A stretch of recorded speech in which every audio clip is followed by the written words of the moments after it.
Hallo allerseits, willkommen zum Kanalupdate für November und Dezember 2018. Das Jahr neigt sich schon wieder dem Ende zu. Die Zeit vergeht so schnell, man kommt gar nicht hinterher.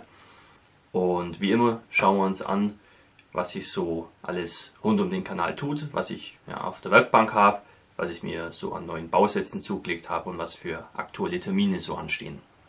Fangen wir doch gleich mit den aktuellen Terminen an. Ende Januar, Anfang Februar findet wieder in Nürnberg die Spielwarenmesse statt. Das ist natürlich für uns Modellbauer auch ganz interessant, weil es da einen relativ großen Bereich gibt, wo eben die ganzen Modellbauhersteller ihre Neuheiten präsentieren. Ich war da vor ein paar Jahren schon mal und fand es ganz interessant. Und 2019 wird es wieder klappen, dass ich dort hingehe und mir das anschaue. Die Eintrittskarte für diese Fachmesse hat mir dankenswerterweise der Nuno da Costa besorgt. Das ist auch ein Modellbau-YouTuber aus Portugal, der auch einen Laden hat und dementsprechend kommt er eben auch an Eintrittskarten ran. Und da haben wir uns schon verabredet, dass wir uns dann eben an dem Wochenende auf der Spielwarenmesse treffen und da uns eben zusammen amüsieren und uns die Neuheiten anschauen. Und vielleicht treffe ich ja auch noch den ein oder anderen YouTuber dort, das wäre ganz interessant. Ich freue mich auf jeden Fall schon drauf, das ist mal was anderes. Eine Fachmesse ist ja jetzt mit einer normalen Modellbaumesse nicht wirklich vergleichbar, würde ich sagen.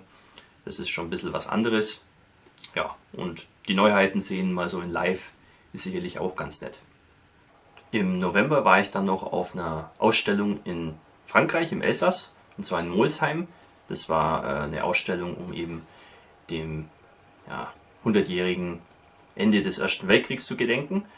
Und da möchte ich auch noch einen kurzen Bericht dazu geben. Ein Video über die Ausstellungsstücke habe ich ja schon gemacht, vielleicht habt ihr das ja auch schon gesehen. Also ich kann den Organisatoren von dieser Ausstellung wirklich mein höchstes Lob aussprechen. Das war alles sehr gut gemacht, sehr familiär. Wir haben uns sehr gut aufgehoben gefühlt, obwohl wir natürlich kein Französisch sprechen. Das war aber überhaupt kein Problem, weil es immer wieder Leute gab, die Deutsch sprechen konnten oder auch Englisch sprechen wollten. Also das war überhaupt kein Problem, sich da zu verständigen. Und das hat mir wirklich sehr gut gefallen. Das war ein tolles Ambiente, sehr nette Aussteller und auch viele Besucher da. Das hat mir wirklich sehr imponiert. Am Samstag waren nicht so viele Besucher, da waren die Aussteller eher so unter sich. Und jeder hat mir dann immer gesagt, die Besucher, die kommen morgen. Und das ist immer ein bisschen ungewöhnlich, weil in Deutschland ist es eher so, dass am Samstag, also am ersten Tag der Messe, die ganzen Profis kommen und dann alles leer kaufen und alles abgrasen, und am Sonntag kommen dann eher weniger Leute oder Leute, die jetzt nicht so mit dem Modellbau viel zu tun haben. Das war in Frankreich anders. Da war zuerst ein Gottesdienst in der Nähe, um eben dem Kriegsende zu gedenken, wo wirklich allerlei Honoratioren aus nah und fern da waren, und eine Parade hat stattgefunden vom Militär und von der Feuerwehr. Die ganzen Leute hatten ihre Orden dran und so, alles sehr stolz und sehr sehr feierlich. Und überraschenderweise sind die Leute dann, als die Kirche aus war, wirklich mehr oder weniger geschlossen durch die Ausstellung bei uns gegangen. Und es war wirklich sehr toll zu sehen, dass da so eine Wertschätzung auch herrscht, wenn eben im Ort was stattfindet, dass da die Leute auch hingehen. Das vermisse ich ein bisschen in Deutschland, da haben uns die Franzosen auf jeden Fall was voraus. Und ist auch ein Grund, warum ich mich da so ruhig gefühlt habe. Das ist einfach eine tolle Atmosphäre da. Ich war auch im Wettbewerb ganz erfolgreich. Ich habe meinen bayerischen Unteroffizier von John Smith Modellbau im Maßstab 1:16 in Wettbewerb getan. Und ich weiß jetzt nicht genau, was für eine Platzierung ich erreicht habe. Das wurde nicht weiter gesagt, aber es gab eine tolle Urkunde und auch Sachpreise. Zum Beispiel hier von JIT in 1:35 einen französischen ISAF-Soldaten aus Riesen, ganz nett. Und hier von Bandai so ein Roboter. Ich weiß nicht, was das ist, ehrlich gesagt. Das ist, glaube ich, irgendwie was aus dem Gundam-Universum. Kenne mich da nicht näher aus. Auf jeden Fall toll, dass es da Sachpreise gibt. Das ist eigentlich ungewöhnlich, habe ich so auch noch nie gesehen.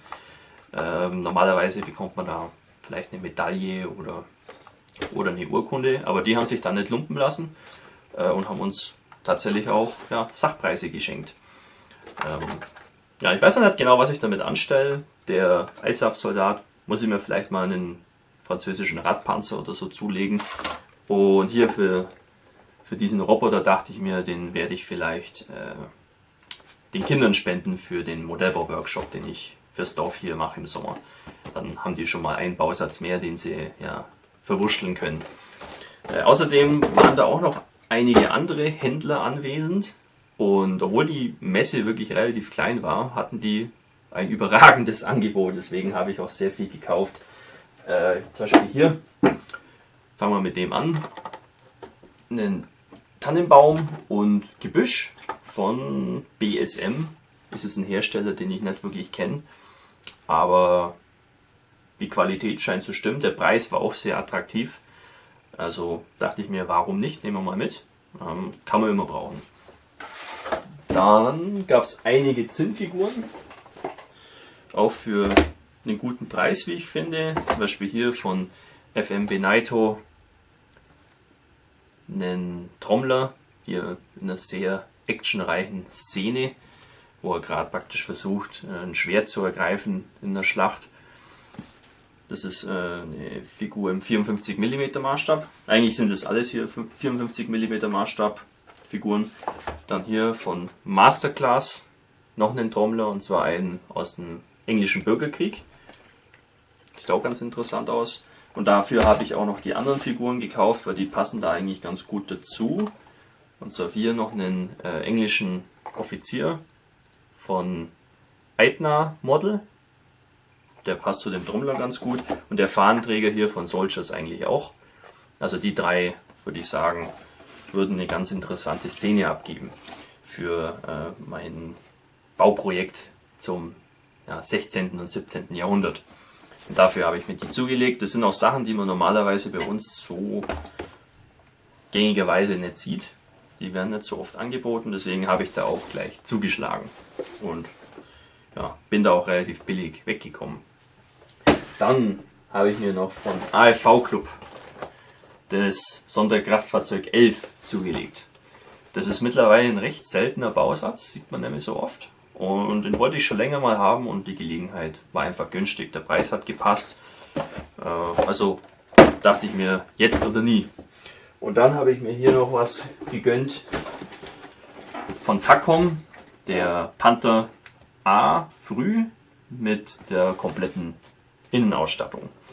Wie man sieht, das ist eine ziemlich große Box, ziemlich schwer, prall gefüllt mit einer gefüllten Million Teile. Aber was soll's. Möchte ich mal einfach ausprobieren.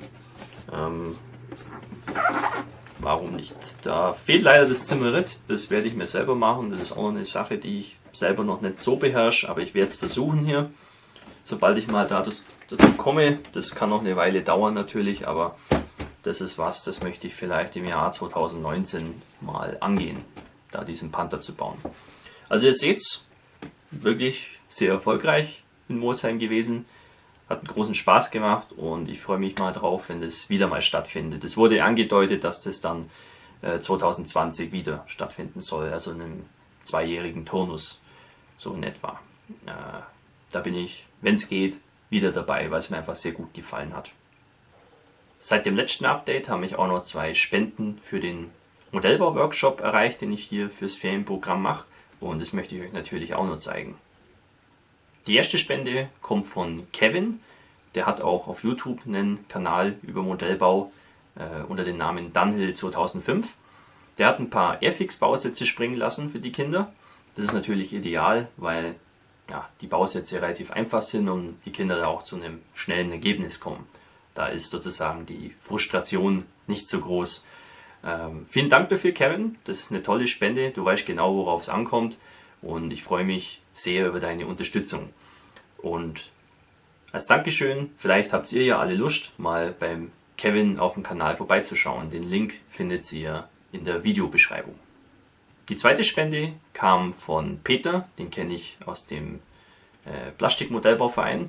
Der hat jede Menge alte Bausätze kürzlich irgendwie bekommen. Und da hat er mir einen ganzen Stapel davon überlassen.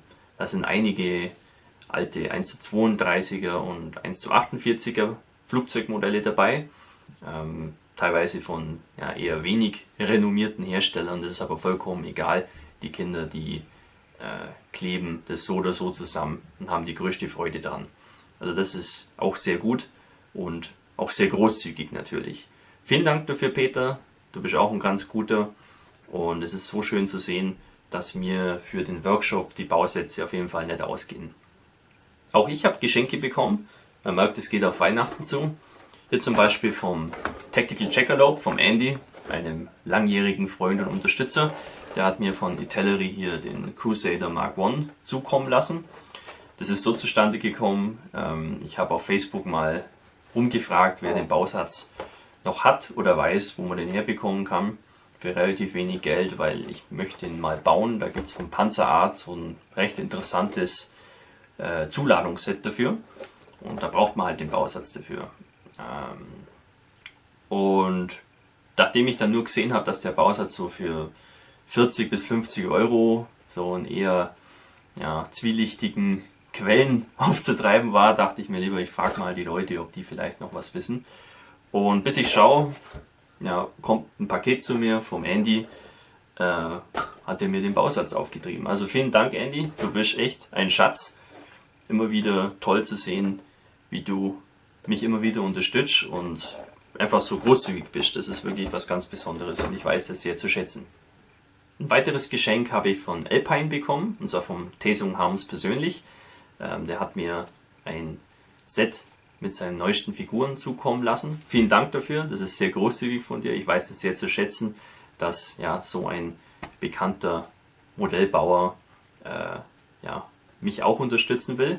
Das Ganze ist so zustande gekommen, bei einer Figurenbesprechung, die ich hochgeladen habe, hat ein User mit mir zum Streiten angefangen, dass es doch viel besser wäre, irgendwie aus China irgendwelche illegalen Abgüsse zu kaufen für wenig Geld, anstatt eben den normalen Preis für die Originalfiguren zu bezahlen.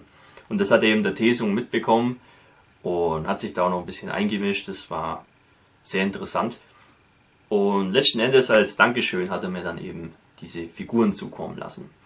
Und natürlich hilft es ihm auch, wenn ich die dann vorstelle, was ich im Übrigen auch schon getan habe. Das sind ganz tolle Figuren, da weiß ich noch nicht genau, was ich damit mache. Ich habe vor, da vielleicht eine kleine Vignette oder so zum Bauen. Das ist aber eher was für nächstes Jahr. Und zu guter Letzt habe ich noch Post bekommen vom Ian, vom UK Scale Modeler, wie er sich auf YouTube nennt. Hat auch einen sehr tollen Kanal, den könnt ihr mal anschauen. Der hat mir hier so einen Flyer geschickt von der deutschen Kriegsgräberfürsorge. Das sind 3 deutsche Soldatenfriedhöfe in England, Irland und Island aufgelistet, weil anscheinend der Friedhof in England sehr nah bei ihm ist und er hat dann diesen Friedhof besucht und wir haben ein bisschen drüber geredet und er hat mir auch ein paar Fotos gezeigt und mir ist das sehr wichtig. Das ist ein Thema, das ein bisschen übersehen wird. Es sind immer noch Hunderttausende Soldaten aus der Zeit irgendwo vermisst, hauptsächlich im Osten natürlich. Und die Arbeit, was die Kriegsgräberfürsorge da leistet, ist wirklich bewundernswert und wichtig, wie ich finde. Das finde ich ist einfach relevant nach wie vor. Das bisschen Ehre und so weiter, was die Soldaten noch haben, die irgendwo unbekannt verscharrt sind, ist, dass man die einfach findet und ordentlich bestattet, dass auch wirklich die Angehörigen, die es da vielleicht noch gibt, auch noch was dazu erfahren, wo die eigentlich geblieben sind. Und dafür kann man den Leuten von der Fürsorge nicht genügend danken. Und ich finde, es ist ein guter Aufhänger, dieser Flyer, dass ich das hier auch mal auf meinem Kanal nochmal sage. Vielen Dank Ihnen, weiß ich sehr zu schätzen. Ich werde das auch an meinem Vater weiterleiten, weil sich der auch für diese Organisation ein bisschen engagiert. Und ihr wisst jetzt auch Bescheid. Schauen wir uns jetzt an, was sich auf der Werkbank tut. Hier seht ihr mein Panzer II Diorama. Das hat seit dem letzten Update ziemlich Fortschritte gemacht, wie man sehen kann. Vorher war ja nichts bemalt und auch das Gelände war noch nicht weiter gestaltet. Jetzt ist es schon so ziemlich auf der Zielgeraden, würde ich sagen. Alles, was noch zu tun ist, ist die Figuren zu bemalen. Das wird nochmal ein bisschen Zeit in Anspruch nehmen, aber jetzt über die Feiertage nehme ich an, dass ich da relativ gut dazukommen werde. Während ich an dem Diorama gearbeitet habe, gab es dann auch noch ein kleines Tutorial für euch, das habt ihr vielleicht gesehen, und zwar wie man die Pflasterstraße realistisch bemalen und altern kann. Das habe ich gefilmt und ebenso als kleines Tutorial für euch zusammengeschnitten. Ansonsten gibt es zum Diorama selber nicht viel zu sagen, das habe ich so gebaut wie immer, mit ein bisschen Erde aus dem Garten und Grasbüscheln von Fredericus Rex und Mini Natur. Die 2 Grabkreuze habe ich aus dünnem Holz nachgebaut. Ich dachte, ich hätte da für die Beschriftung noch ein paar Abziehbilder irgendwo liegen.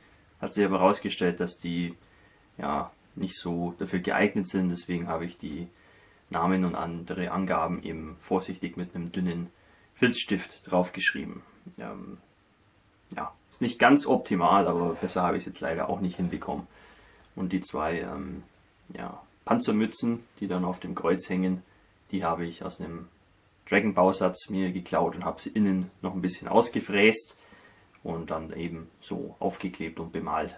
Das sieht ganz interessant aus. Das habe ich so mal auf einem Foto gesehen und so ein Grab wollte ich eben mal nachbauen. Als ich dann auf Facebook mal ein paar Bilder von dem Diorama gezeigt habe, hat jemand noch eine Anregung gehabt, und zwar, das wäre auch ganz interessant, wenn aus so einem Wrack noch ein bisschen Öl auslaufen würde. Und das habe ich hier auch gemacht, habe da einen kleinen Ölfleck aufgetragen mit Ölfarben. Das passt nämlich ganz gut, weil der Panzer 2 2 Treffer vorne im Bereich des Getriebes abbekommen hat und dann eben das Getriebeöl da irgendwie raussiffen könnte. Das passt eigentlich ganz gut, war ein guter Vorschlag, habe ich gleich übernommen und das finde ich ist ein interessantes Detail. Hätte ich jetzt selber nicht dran gedacht, aber dafür gibt es ja euch, deswegen zeige ich das auch anderen, während ich das baue, damit solche sinnvollen Vorschläge auch noch kommen, um eben dann noch das gewisse Extra rauskitzeln zu können. Auch der Kardinal Richelieu hat ein bisschen Fortschritte gemacht, hauptsächlich an der Base. Da habe ich ein paar kleinere Arbeiten durchgeführt, die allerdings doch etwas zeitintensiver ausgefallen sind, als ich das geahnt hätte. Ich habe dann noch versucht, mit ein bisschen Alufolie und Holzleim hier vorne die Wellen zu modellieren. Das ist mir nicht ganz so gelungen, wie ich mir das vorgestellt habe. Da werde ich vielleicht noch hergehen mit ein bisschen Milliput und das ein bisschen besser ausformen. Außerdem habe ich dann noch mit Plastikkarte einen schönen Rahmen gebaut und den auch schön angepasst, dass das hier einen feinen Übergang hat, dass das einfach ein bisschen professioneller aussieht. Das war auch gar nicht so leicht und ganz perfekt ist es noch nicht. An manchen Stellen muss ich noch ein bisschen was spachteln und schleifen, aber das wird dann auch noch. Und sobald dann diese Vorarbeiten abgeschlossen sind, kann ich dann mal das Ganze grundieren und bemalen. Das ist auch eine Sache, die ich mir so bis Heilig Drei König vorgenommen habe, dass ich da auf jeden Fall gut vorankomme. Das ist so ein kleines Zwischendurchprojekt eigentlich. Ist halt ein bisschen ausgeartet mit der selber gebauten Base. Aber was soll's. Das ist dann einfach was Besonderes und ich wollte es ja auch so haben. An der Phantom und dem Schneiderpanzer mit zugehörigen Figuren für das Diorama habe ich noch nicht weitergebaut. Da werde ich aber jetzt auch versuchen, über die Feiertage zumindest mal anzufangen. Gerade das Diorama ist mir eigentlich ziemlich wichtig. Ich denke, sobald der Panzer 2 fertig ist, würde ich dann damit anfangen, das Diorama zu bauen und das eben auch detailliert zu filmen. Das Diorama, was ich da im Kopf habe, wird sowieso relativ klein sein und eigentlich relativ unaufwendig. Deswegen gehe ich davon aus, dass ich da auch ganz gut vorankommen dürfte. Ja, die Phantom, gut, werden wir mal sehen, was daraus wird. Das ist einfach nicht so ganz mein Metier. Aber ich denke, sobald mal 1, 2, 3 Projekte beendet sind, werde ich da auch wieder etwas mehr Elan dafür aufbringen können. Außerdem arbeite ich da auch noch an einem Geheimprojekt. Deswegen ist das hier auch alles abgedeckt. Ich möchte euch das gegenwärtig noch nicht verraten, was es ist, weil das ist ein sehr ambitionierter Buddybild sozusagen mit einem anderen sehr bekannten und netten und guten YouTuber. Der wird es, glaube ich, ebenfalls geheim halten, bis zu einem gewissen Punkt. Das hat den Grund, durch die Geheimhaltung haben wir einfach Zeit, das in Ruhe zu bauen, ohne Druck sozusagen, ohne Termindruck, weil einfach die Baugeschwindigkeiten auch etwas unterschiedlich sind. Ja, der eine baut vielleicht ein bisschen schneller als der andere oder hat ja zu einem Zeitpunkt Zeit, wo ich keine Zeit habe und andersrum, und ja, dass da eben keine Diskrepanzen auftreten, haben wir uns darauf geeinigt, dass wir das geheim halten. Ich werde euch immer wieder mal ein paar Hinweise geben, auf Facebook zum Beispiel. Jetzt kann ich schon mal sagen, es ist Maßstab 1:35. Es ist der Zweite Weltkrieg als Thema im weiteren Sinne, und was ich jetzt hier gerade baue, ist was von der deutschen Wehrmacht, aber da kommt auch noch was von einer anderen Nation dazu. Ne? So viel mal dazu. Ich denke, das ist eine spannende Sache, und ja, je nachdem, wie schnell wir das durchziehen, werdet ihr da in Bälde mal was davon sehen. Alles klar, so viel zu den Projekten auf der Werkbank. Jetzt schauen wir uns an, was ich mir sonst so an Bausätzen noch zugelegt habe.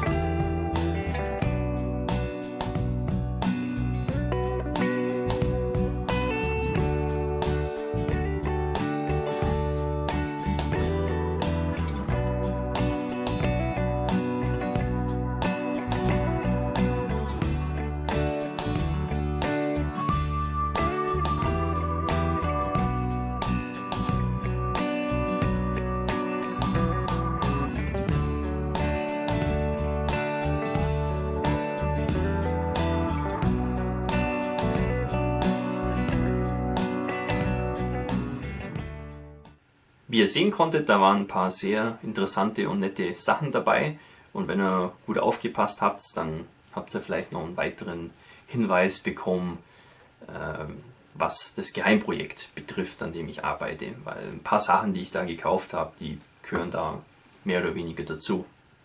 Das Jahr 2018 war für mich auf jeden Fall sehr erfolgreich, und ich bin auch in modellbauerischer Mission ziemlich weit rumgekommen. Ausstellungen in Deutschland, Österreich und Frankreich, also das ist schon mal was. Wobei, gut, das Elsass ist ja jetzt nicht so richtig Frankreich. Nächstes Jahr wird es noch ein bisschen vielfältiger, nehme ich an. Da komme ich dann auch wirklich mal ins Ausland, und zwar nach Norddeutschland, nach Lingen. Aber dazu mehr in einem anderen Update. Kurz vor Jahresende werde ich dann auch noch einen kleinen Jahresrückblick als Video veröffentlichen, wo man dann nochmal sieht, was ich alles so erlebt habe und an welchen Modellen ich so gearbeitet habe.